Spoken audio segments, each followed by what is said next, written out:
The answer to Russia's recent airstrikes on western Ukraine, which want to avenge their heavy defeat in Kursk, came from the European Union itself. After the Russian attacks about 80 kilometers from its borders, Poland activated its fighter jets. International politics woke up to the footsteps of a new world war on September 4th. Russia's full-scale invasion attempt against Ukraine, which has been ongoing since February 24, 2022, is now causing chaos on a global scale. The war, which Russian President Vladimir Putin launched by promising that it would be won in just a few months and that its impact would not be felt within Russia's borders, has also begun to become a threat to the border integrity of NATO countries in recent months.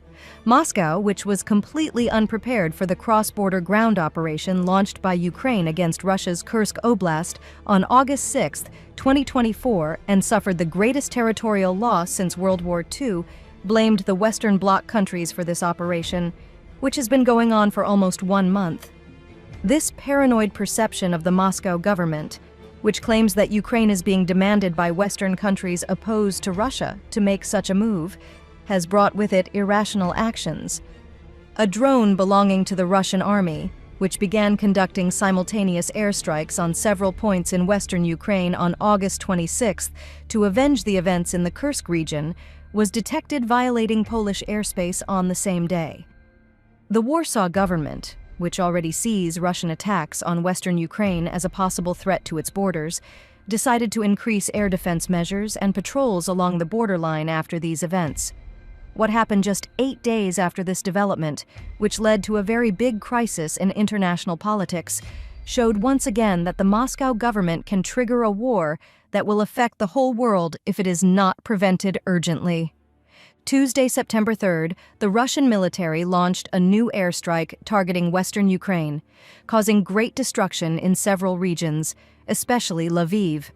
The fact that the city of Lviv, located only 78 kilometers from the Polish border, was the focus of the airstrike using Iranian-made Shahd 136 model UAVs, Iskander-K and Kh-101 model cruise missiles, was the last straw for the Warsaw government. A large number of fighter jets belonging to both the Polish Air Force and other NATO allied countries took off immediately after the Russian attack near the territorial borders of the NATO alliance. After Poland, which mobilized its air force for the third time in an 8-day period for the purpose of defense measures, a critical statement on the issue also came from the EU. In a statement published on the website of the EU Diplomatic Service, the EU spokesman stated that Russia continues its attacks aimed at maximum destruction on the territory of Ukraine, stating that they will continue to stand by the Kiev government and the Ukrainian people. The EU spokesman said that Russia has been conducting a completely illegal process during its war of aggression against Ukraine for more than 2 years, stating that the indiscriminate use of Russian missiles and UAVs in attacks on Ukrainian territory is completely contrary to the international rules of war. The official said, "This underlines the need for Ukraine to be able to effectively fend off such heinous attacks launched from military platforms in Russia and repel the attacker in accordance with the legitimate right of self-defense under the UN Convention." The European Union is committed to increasing the delivery of military support, including air defense systems and ammunition. These deliveries strengthen Ukraine's self-defense and reduce the level of destruction in Ukraine. Kiev, on the other hand, has made statements stating that they need more than the EU and the United States to guarantee that support for Ukraine will continue at this point. Former Ukrainian Foreign Minister Dmitry Kuleba said that after Russia's missile and UAV attacks on western Ukraine, Kiev's Western allies should speed up the supply of air defense systems and assume new obligations.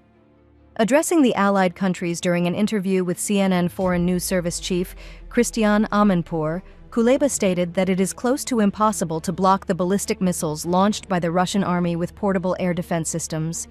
Kuleba stated that due to the geographical location of Poltava, Russian missiles reached the area where they were targeted in a very short time. The only way to prevent them is with Patriot and SAMP-T systems, because only they can intercept ballistic missiles. I do not know how much more such tragedies will have to happen for all the promises made by the allied countries to be fulfilled and new commitments to be made. As it is known, the vast majority of air defense systems in Ukraine have run out of ammunition at the moment. However, the inadequacy of the existing air defense systems to intercept the long-range ballistic and cruise missiles launched by the Russian military was raised by the High Representative of the European Union for Foreign Affairs and Security Policy, Josep Borrell, in recent weeks. Currently, Ukraine's only guarantee against Russian attacks is infantry troops using portable air defense systems. However, the Russian airstrikes in western Ukraine on September 3rd once again showed that the Ukrainian air defenses urgently need to be strengthened. During the attack, the Ukrainian air defense troops managed to destroy 4 Kh-101 model cruise missiles, 3 Iskander-K model cruise missiles, and 22 Shahd model unmanned attack aircraft belonging to Russia. The Ukrainian Air Force, which shared this data via the Telegram channel, stated that aircraft, anti-aircraft missile troops, electronic warfare vehicles, and mobile fire groups were deployed to repel the Russian attacks. It was stated that 6 Shahd model unmanned attack aircraft disappeared from radar during the night, when a total of 29 aerial targets were destroyed. It is believed that these 6 UAVs broke down as a result of the interventions of electronic warfare vehicles and went out of route. It is known that 1 Shahd model UAV deviated from the route and entered the Belarusian airspace. The Russian attack, which simultaneously targeted a total of 15 regions, including the capital Kiev, Khmelnytsky, Rivne, Vinnytsia, Cherkasy, Kherson, Mykolaiv, Zaporizhia, Kharkiv, Dnipropetrovsk, Poltava, Zhytomyr, Sumy, Chernihiv, and Kirovrad, was condemned with a huge reaction by world politics and public opinion. Poland, Ukraine's border neighbor and NATO member, has made critical moves to increase its own security measures and strengthen its defenses. Tuesday, September 3rd, the Warsaw government announced that they have secured new military agreements worth $520 million under the Defense Strengthening Project. However, Warsaw, which currently spends 4% of its gross domestic product on defense, aims to increase this to 4.7% next year. The Warsaw government, which signed a $10 billion agreement with the U.S. manufacturer Boeing last month and purchased 96 Apache attack helicopters, will replace these helicopters with Soviet Mi-24 helicopters that are currently in use. Polish officials, who stated that they have begun to secure agreements for the purchase of more than 100 AIM-120C AMRAAM surface-to-air missiles, also reported that the contract for 48 launchers to be used in U.S.-produced Patriot air defense systems has been renewed. As it is known, Poland is the third-largest army of NATO after the USA and Turkey, with a manpower of 200,000 soldiers. However, Poland's military investments, which are the largest army within the borders of the European Union, look like they will continue to increase until the end of the year.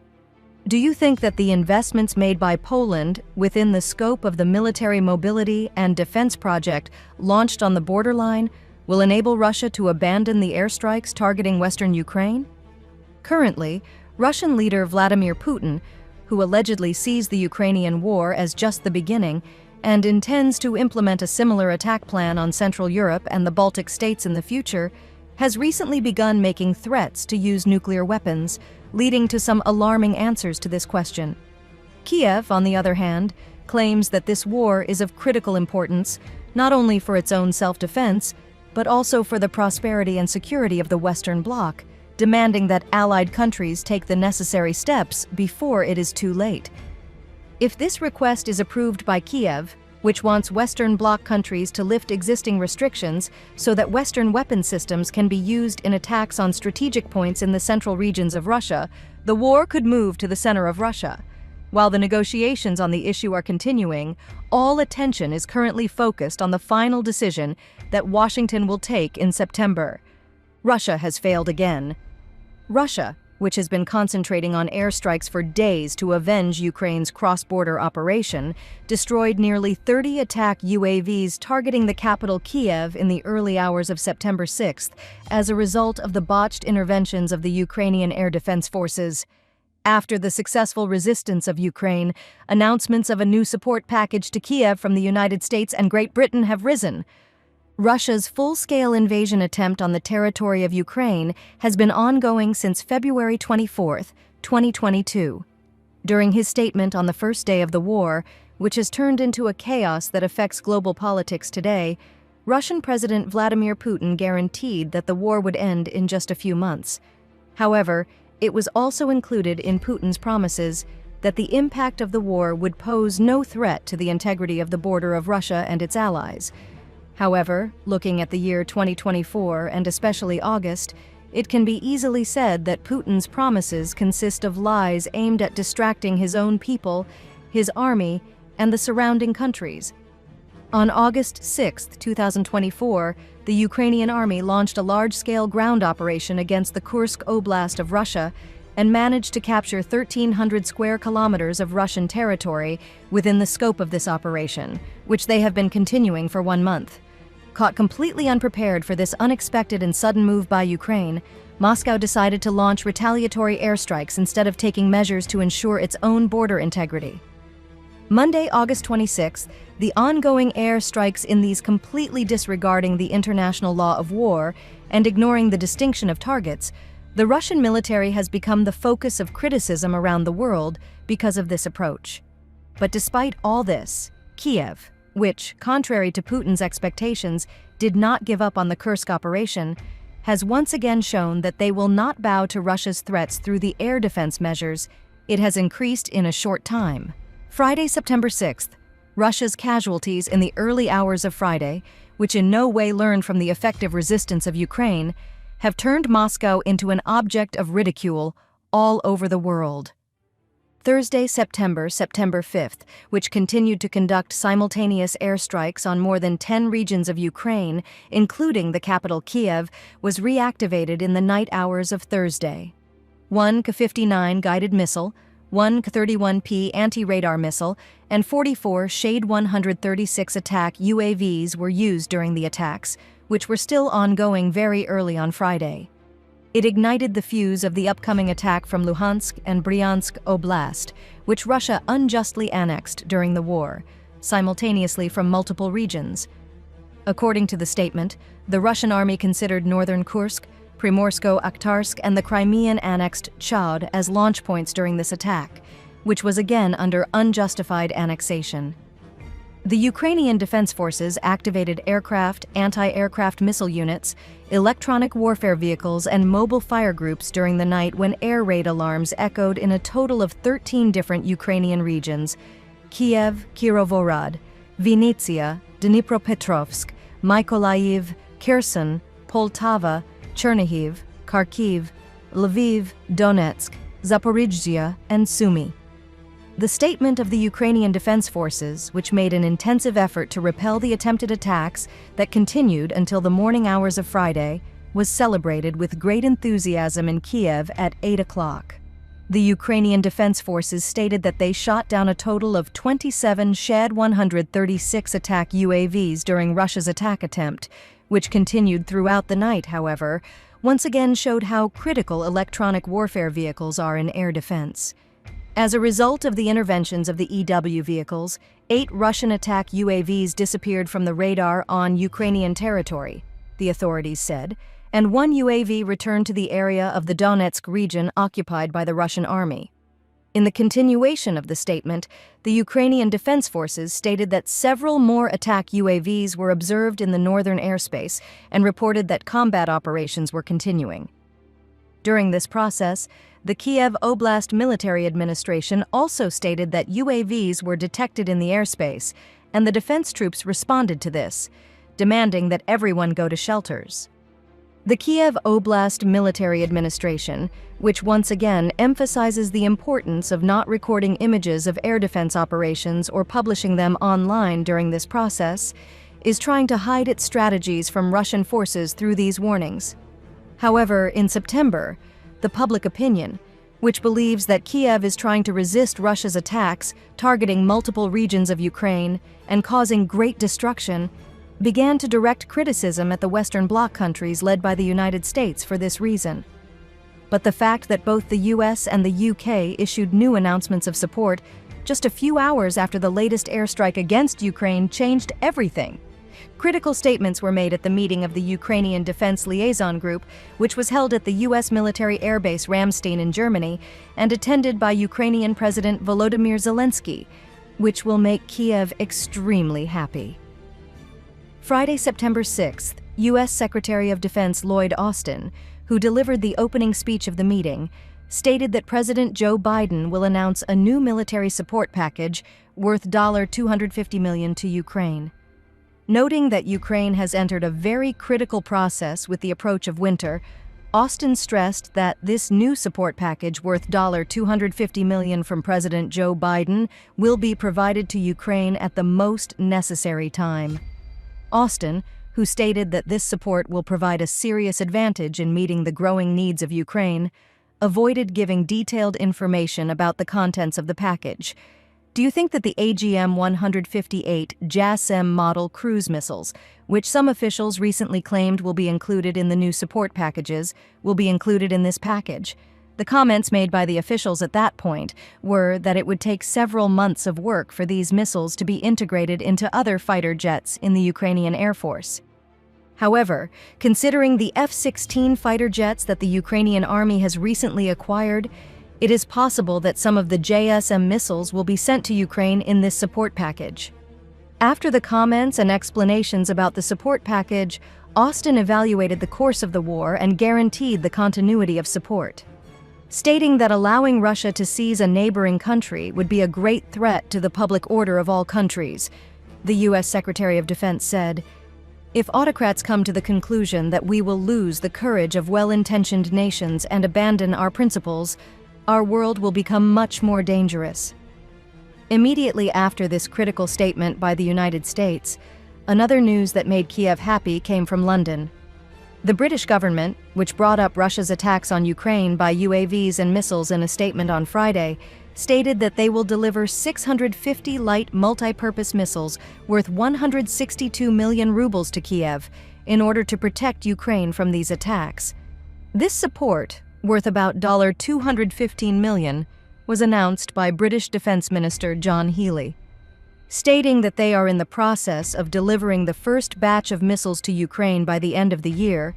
British Defense Minister Healey said, "This new commitment will provide an important support to Ukraine's air defense." These missiles, which have a range of more than 6 kilometers and can be fired from various platforms on land, sea, and airspace, may lead to Russia having to abandon the airstrikes it has been focusing on recently in a short time. Ukrainian President Volodymyr Zelensky, who once again demanded the lifting of restrictions on long-range weapons after expressing his gratitude for the critical support of the United States and Britain, said, "We need to have this long-range capability not only on the occupied Ukrainian territory, but also on Russian territory, yes, so that Russia is motivated to seek peace." It is expected that the final decision of the United States, which did not respond to Ukraine's request during this meeting, will be announced in the coming weeks. Given that the priority in recent support announcements has been to increase air defense measures, do you think Washington will give Ukraine permission to use long-range missiles belonging to Western countries against Russia? The answer to this question is believed to be revealed with the sharing of the contents of the U.S. support package worth $250 million. Russia, which is becoming more isolated from both political and economic aspects every day in the face of Ukraine, which is confirmed by this meeting that it will continue to receive the support of Western allies, is paying the price for the destruction caused by Vladimir Putin and the unfair invasion attempt very heavily. A critical statement has come from the Chief of the General Staff of Ukraine, Oleksandr Syrsky. Has the Russian army started to withdraw from the territory of Donetsk, which it has been trying to occupy for 4 months? Was Russia's decision caused by the operations organized by the Ukrainian army within the borders of Kursk? The Ukrainian army has dealt a major blow to the Russian forces conducting an attack from the Novohordivka region. Together with the recent ground operation, the Ukrainian army, which forced the occupation forces to withdraw, has regained control in the Pokrovsk region.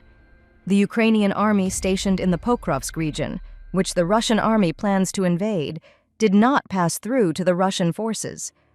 While the war between Russia and Ukraine is continuing intensively, we have coincided with a time when the war is continuing within the borders of both Russia and Ukraine. Russia, which launched an invasion of the Ukrainian territory from 2 different points on February 24, 2022, is still continuing this occupation. The Russian army, which has occupied important regions of Russia such as Zaporizhia, Luhansk, Kherson, and Donetsk, is now trying to occupy the Kharkiv region. With the occupation of Kharkiv, the second largest city in Ukraine, the capital Kiev will be completely surrounded. We are seeing reports that the progress of the Russian military on Ukrainian territory has recently begun to slow down. As the duration of the war has prolonged, the Russian army has begun to lose strength, while the Ukrainian army has begun to gain strength in the opposite way. The fact that the United States and Western countries are fully supporting Ukraine is making the Ukrainian army inventory stronger every day. If the Ukrainian army had been able to use these weapons and military equipment supplied by its allies within the borders of Russia, we would have seen that the war is at a much different point now. However, the United States and Western countries do not allow these weapons they have sent to Ukraine to be used within Russia's borders. The Ukrainian government wants to use important weapons, especially long-range ATACMS missiles in Russia, but the allied countries do not allow it. Because Western leaders who think that Russia will respond to Ukraine in a much tougher way after these attacks think that Ukraine is not yet ready for such an attack. For this reason, the Ukrainian army is currently continuing to advance within the borders of Russia with its own means. On the other hand, the Russian army is also trying to resume its advance in the Donetsk region. The Russian army, which is currently having difficulties countering the Ukrainian forces fighting on the territory of Kursk, is using Russian troops in Donetsk to strike another blow to Ukraine. However, things did not go as planned by Russian General Valery Gerasimov, and the Russian forces suffered a major blow. The Russian army, which wanted to occupy the Pokrovsk region, was repulsed by the Ukrainian army. As for the details of the news, in Donetsk, the region occupied by Russia in the first months of the war and annexed by the Russian military by holding an illegal referendum, the sounds of conflict have begun to be heard again. Although Russia claims to have annexed these territories, we are not mistaken if we say that this annexation decision is not recognized by any country. Only Russia's allies recognize these annexation decisions. Now the Russian army has launched an attack on the Pokrovsk region, which is under the control of the Ukrainian army through the town of Novohrodivka. The Russian army, advancing from 2 different fronts, was planning to mobilize quickly and launch a major raid on the Ukrainian forces late at night. However, the Ukrainian army was aware long ago that the Russian army was planning to take action in this region. It was noticed that Russian soldiers were in the preparation stage along with the reconnaissance flights that Ukrainian soldiers had made in the region with unmanned combat aircraft with night vision capabilities. For this reason, the Ukrainian commanders serving in the region warned their troops much earlier, and the expected also happened. The Russian army launched an intensive offensive against the Pokrovsk region, mobilizing from the town of Novohrodivka late at night. It is said that about 900 Russian soldiers were deployed in this attack of the Russian army. However, the Ukrainian defense forces did not allow the occupation forces to pass here thanks to the defense lines they had established on the border with the town of Pokrovsk. Most importantly, the Ukrainian soldiers, who turned the forested areas in Pokrovsk into a great opportunity, managed to surround the occupation forces by hiding inside these forested areas. According to information obtained from regional sources, after 6 hours of mutual clashes, the Russian soldiers left the area without even looking behind them. The Ukrainian army moved its defense lines forward by another 9 kilometers after managing to repel the attacking Russian forces. Thus, the Ukrainian army has created another new defense line in the Hnativka region, which is quite close to the Pokrovsk region. After the Ukrainian army repulsed Russian forces in the region, the Ukrainian General Staff also made some statements. Because after this operation, the Russian forces did not organize any attacks on this region again. Oleksandr Syrsky, the chief of the Ukrainian General Staff, stated that the advance near the Pokrovsk region had stopped in recent days. Ukrainian General Oleksandr Syrsky made some statements in an interview with CNN published on September 5th. The Ukrainian general stated that the Ukrainian army successfully stopped the advance of Russian troops in the Pokrovsk region, located within the borders of the Donetsk region. There were intense clashes in the region. General Oleksandr Syrsky stated that there have been fierce clashes on the eastern front near Pokrovsk for several months, and the Pokrovsk region has become the focal point of Russia, expressing that Pokrovsk, which has become the focal point in Donetsk Oblast, is the new target. The Ukrainian general reported that this region is an important logistics center for the Ukrainian army. Ukrainian General Syrsky said, "For the last 6 days, the enemy has not advanced a single meter in the direction of Pokrovsk. In other words, our strategy is working," he said in a statement. However, the Kiev Independent reported that it could not independently verify these claims.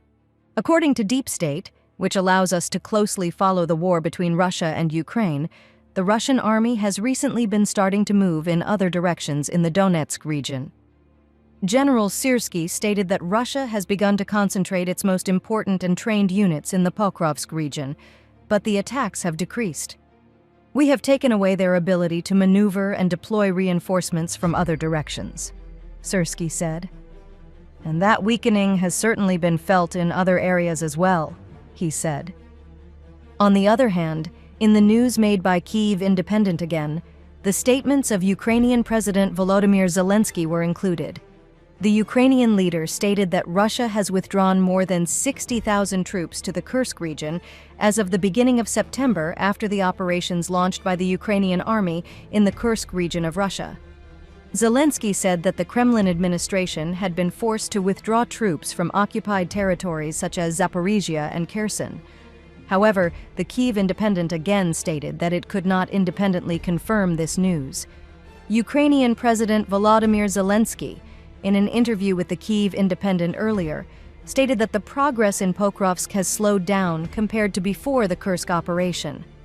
However, the Kiev Independent cited reports by the UK Ministry of Defense that Russian troops have accelerated their advance towards the town. The authorities in Pokrovsk have already started evacuating Ukrainian citizens living in the area after the advance of Russian forces. On the other hand, the conflicts taking place within the borders of Kursk continue to surprise everyone. Why is the Russian army having so much difficulty stopping the Ukrainian army's advance in the Kursk region? Why is the Kursk regional governor inviting Russian citizens to volunteer for the army? After the advance of the Ukrainian army in the region, the Kursk regional authorities began to establish volunteer Russian troops consisting of Russian citizens. This incident has led to allegations that Russian soldiers fighting in the Russian armed forces are inadequate. Vladimir Putin has recruited 300,000 Russian citizens into the army by announcing mobilization, and in addition, he has gained much more weapons power by including prisoners in prisons in Russia into the army. We don't even count Chechen soldiers and mercenaries fighting for Russia. Despite all this, how is it that the Russian army does not have soldiers to fight in the Kursk region? For these very reasons, it seems that the accuracy of the number of soldiers lost by the Russian army on Ukrainian territory is highly likely. In the latest statements made by the Ukrainian government, it was stated that the Russian army has lost more than 600,000 soldiers in Ukraine. This number is exactly 2 times the number of soldiers that Vladimir Putin has included in the Russian army with his mobilization decision.